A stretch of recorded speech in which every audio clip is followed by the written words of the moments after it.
구독과 시청해주셔서 감사합니다. 좋은 하루 되세요.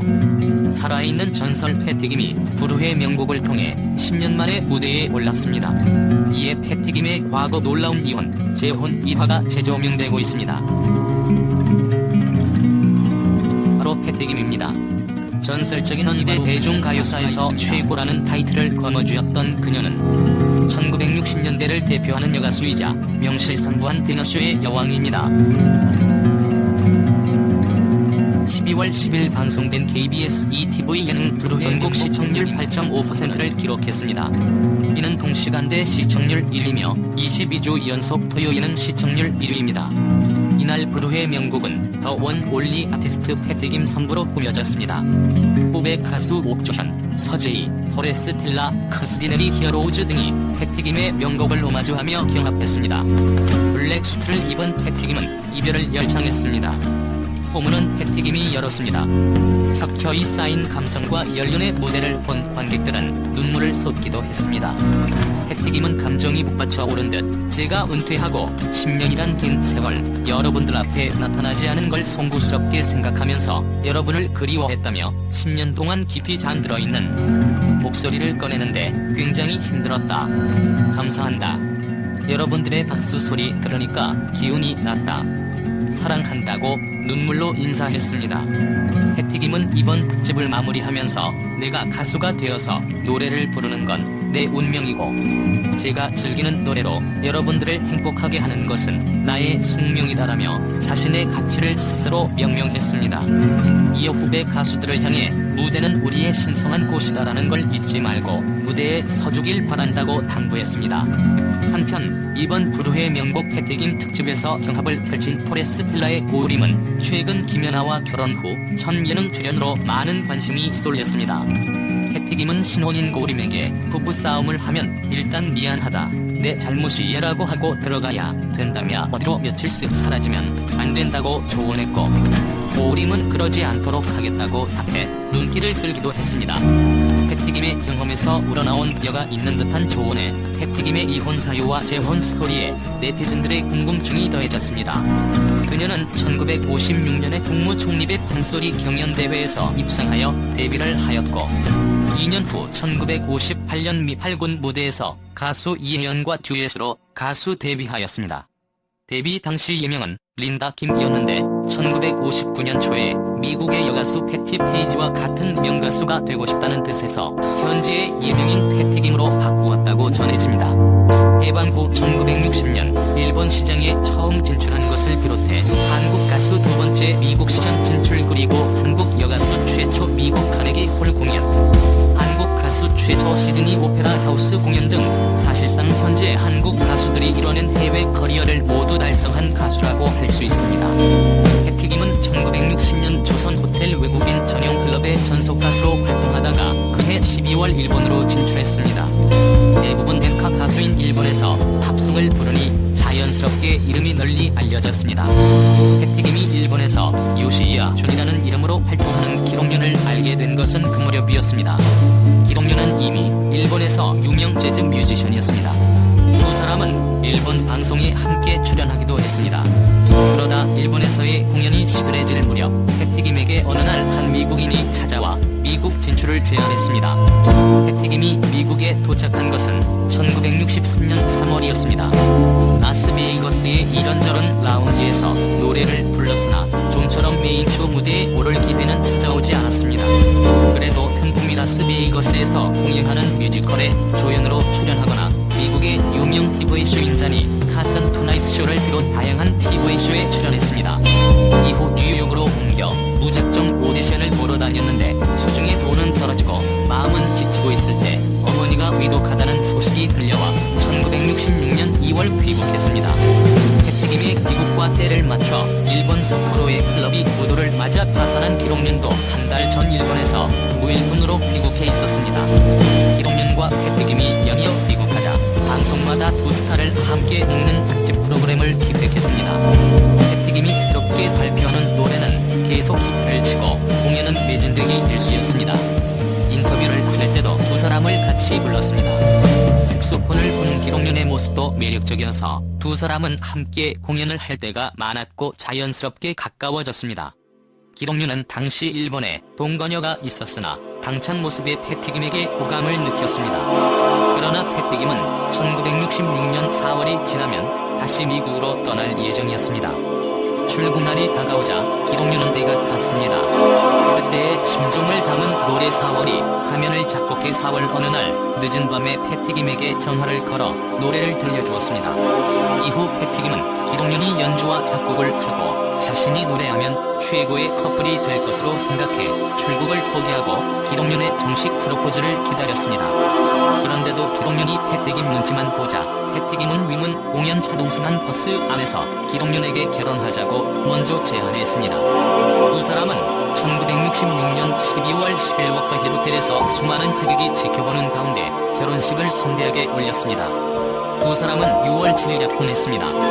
주례는 김종필 당시 공화당 의장이, 사회는 플라이보이로 유명한 박규석이 맡았습니다. 김종필은 날 때부터 우는 아기 대신 노래하는 아기를 낳으라고 당부해 장례를 메운 하객들을 웃겨주었습니다. 당시 기록윤은 39살, 패티김은 11살 적은 28살이었습니다. 부부 혼비의 활약은 결혼 후 더욱 왕성했습니다.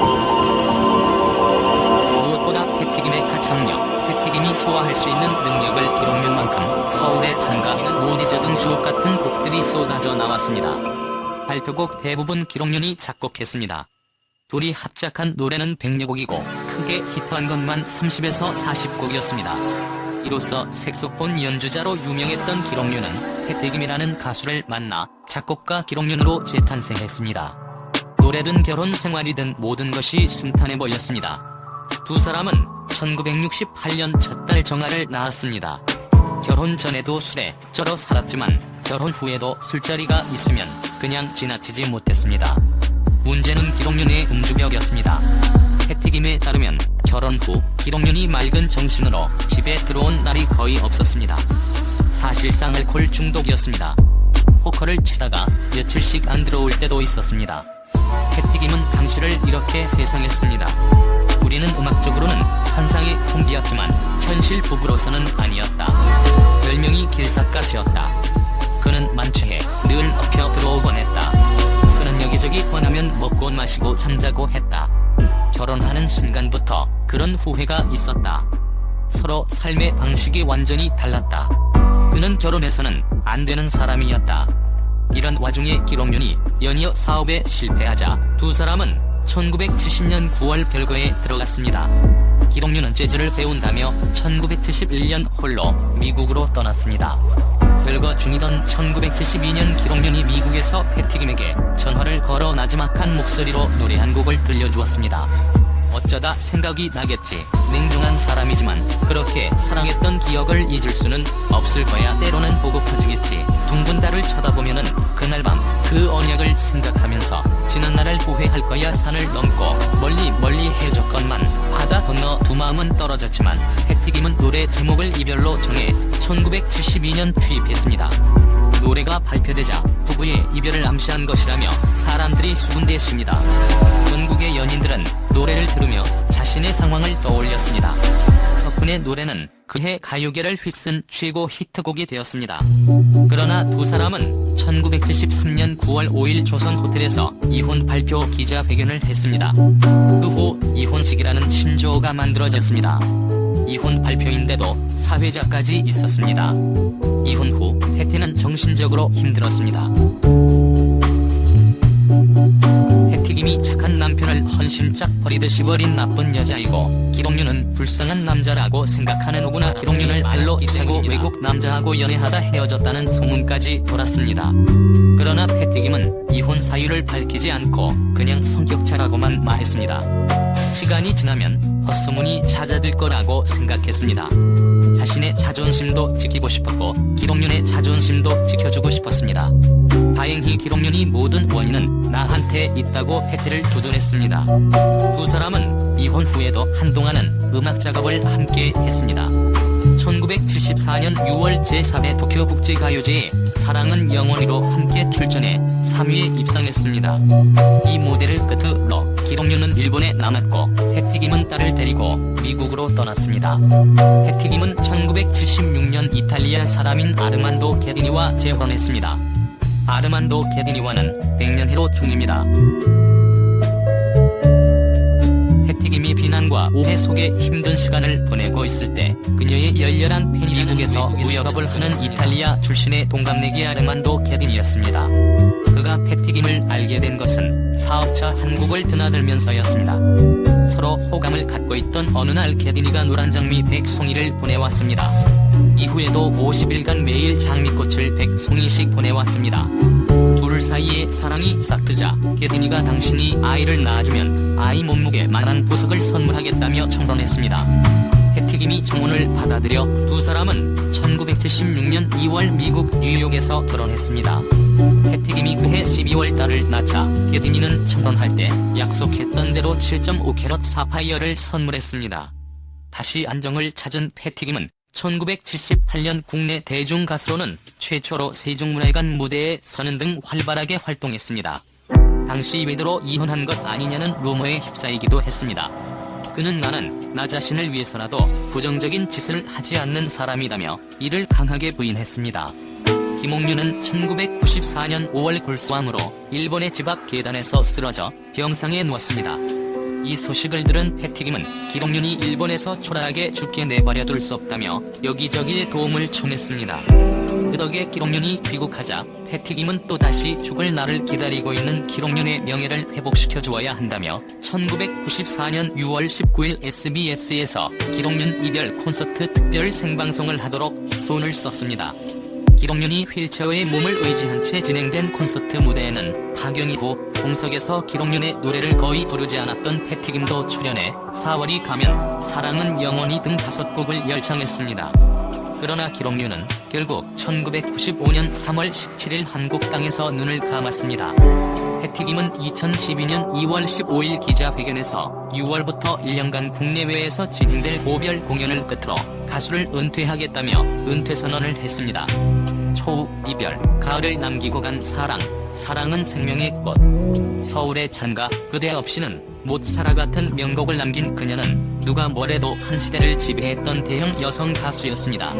이후 그의 공연은 볼 수 없었으나 은퇴 후 10년 만인 2022년 11월 7일 KBS 토TV 불후의 명곡 아티스트 패티김에 출연함으로써 건재를 과시했습니다.